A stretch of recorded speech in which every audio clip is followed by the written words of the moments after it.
Cassette, CD সব বদলে গেছে, কিন্তু কালী পুজোর রাত এলে আজও এক নামের গলা প্রতিধ্বনিত হয়।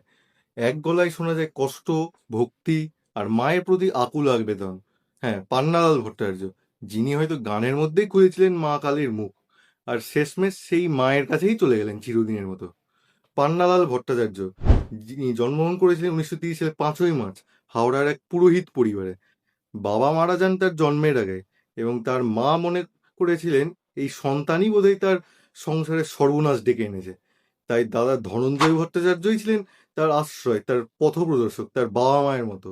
শিশুকালেই গানের ভেতরে যেন তিনি খুঁজে পেতেন এক অনন্ত মাকে, যে মা তাকে বকতেন, আবার কোলে নিতেন।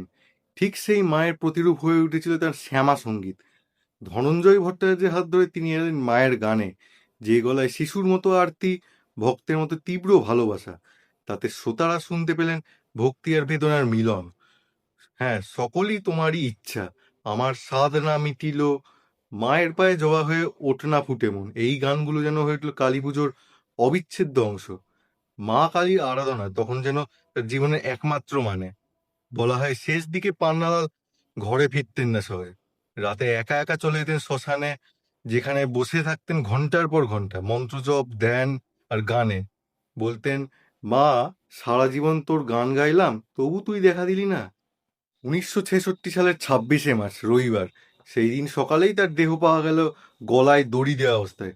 কেউ বলল তিনি হতাশায় আত্মহত্যা করেছেন, কিন্তু অনেকেই বিশ্বাস করেন এটা আত্মহত্যা ছিল না, এটা ছিল তার মায়ের জন্য আত্মবলিদান। কারণ তার শেষ গাওয়া গানেই যেন তিনি আগাম লিখে ফেলেছিলেন নিজের বিদায়ের কথা। আমার মুন্ডু মা তোর মালায় রবে, দু হাত হবে কোটি বাস। শ্রোতারা তাই আজও বলেন তিনি চলে যাননি, তিনি মায়ের গলায় গাঁথা হয়ে আছেন। আজও যখন বাড়িতে দীপ জ্বলে, ধুনো জ্বলে আর ঢাক বাজে, আমরা শুনি তার গলায় মায়ের আরাধনা। তার গানে আছে এক সাধকের যন্ত্রণার সুর, এক শিশুর মায়ের ডাক। তাই পান্নালাল ভট্টাচার্য আজও বেঁচে নেন প্রতি কালী পুজোয়, প্রতি শ্যামা সঙ্গীতে, প্রতি হৃদয় আরতিতে। তিনি গেছেন, কিন্তু রেখে গেছেন তার অমর আহ্বান, মা তোকে না দেখলে শান্তি পায় না। আপনি কি বিশ্বাস করেন সত্যিকারের ভক্ত কখনো মরে না? তাহলে কমেন্টে লিখুন, পান্নালাল আজও বেঁচে আছেন।